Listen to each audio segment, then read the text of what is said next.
Le rôle des femmes et des hommes, du mode de production de la cueillette et de la chasse, au mode informationnel, en commençant par les faits biologiques, et en terminant par les mouvements de libération des femmes.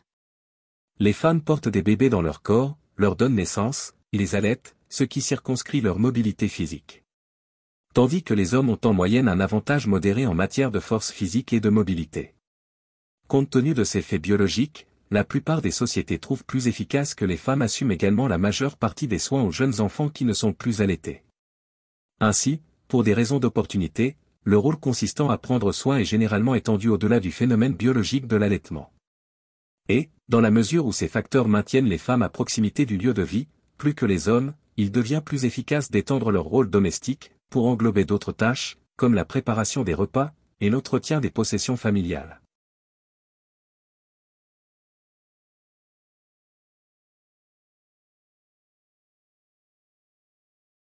À l'origine, les rôles des hommes et des femmes étaient donc distincts.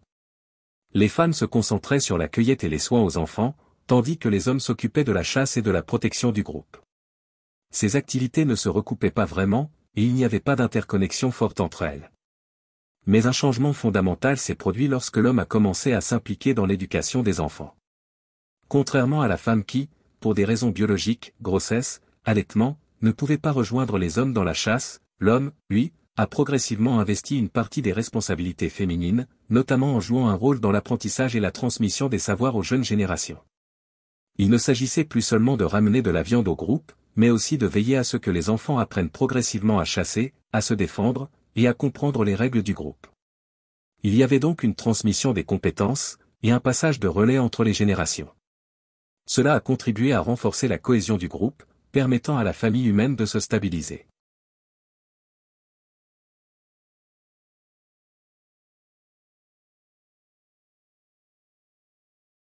Dans les sociétés horticoles, les femmes produisaient environ 80% des denrées alimentaires, et partageaient donc avec les hommes un pouvoir public considérable.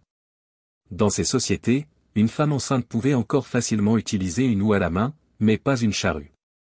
Les femmes participant à des labours pénibles avaient un taux de fausse couche beaucoup plus élevé, cela n'était donc pas à leur avantage génétique de le faire.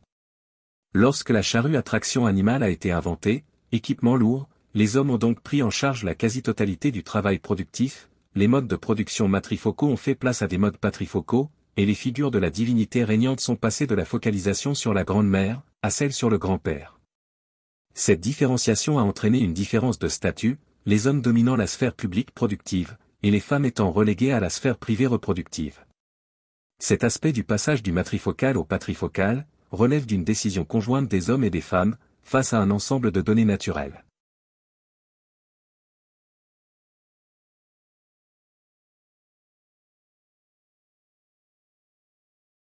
Avec l'émergence du mode de production informationnel, la différenciation entre la noosphère et la biosphère s'est encore accentuée. Ce changement a profondément transformé les relations entre les hommes et les femmes, ainsi que les rôles qu'ils occupaient dans la société. Auparavant, sous le mode de production industrielle, et plus encore dans les sociétés agraires, les rôles étaient largement dictés par des impératifs biologiques. La force physique et la mobilité pour les hommes, la maternité et les soins nourriciers pour les femmes. Ces déterminants ont façonné non seulement les rapports entre les sexes, mais aussi la structuration même des relations entre les hommes.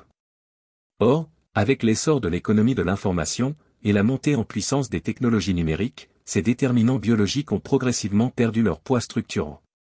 Autrement dit, la biologie n'était plus une fatalité qui définissait nécessairement le destin des individus.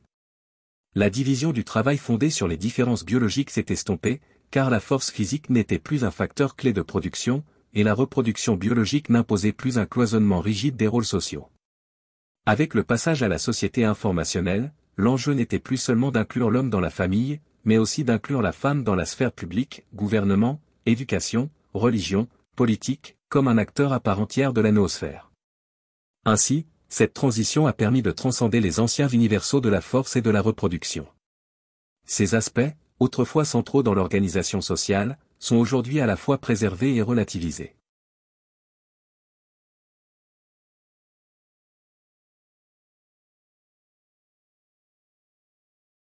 Si le pouvoir spécifique de la femme a longtemps été associé à son lien profond avec la nature et le corps, enraciné dans la biosphère, la différenciation progressive entre biosphère et noosphère a marqué une rupture essentielle. Les femmes ne se réduisaient plus uniquement à cette dimension biologique. Avec le temps, le droit a remplacé la force comme principe structurant des relations sociales. L'organisation traditionnelle des rôles de genre reposait sur un processus évolutif ancré dans la biosphère, où la division sexuée du travail répondait à des nécessités de survie. Mais ce modèle, qui a longtemps structuré la société, est aujourd'hui dépassé. Il serait réducteur de considérer que les femmes ont été opprimées depuis des millénaires, sans sous-entendre, de manière implicite, qu'elles auraient été moins intelligentes, ou trop faibles, pour se libérer plus tôt. L'absence d'un mouvement féministe à grande échelle, avant l'époque moderne, ne s'explique donc, ni par une soumission aveugle des femmes, ni par un conditionnement massif, mais plutôt par l'absence même de conditions rendant leur émancipation concevable. Deux distinctions majeures étaient nécessaires pour que cette libération féministe prenne pleinement sens.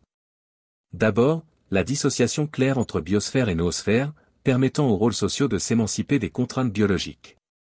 Ensuite, la séparation entre l'État et la sphère économique, favorisant l'autonomie individuelle et la reconnaissance des droits. Dans cette perspective, le patriarcat n'est pas tant un système à renverser, qu'une structure à dépasser. Ce dépassement libère les hommes de la culpabilité, et les femmes d'une posture passive.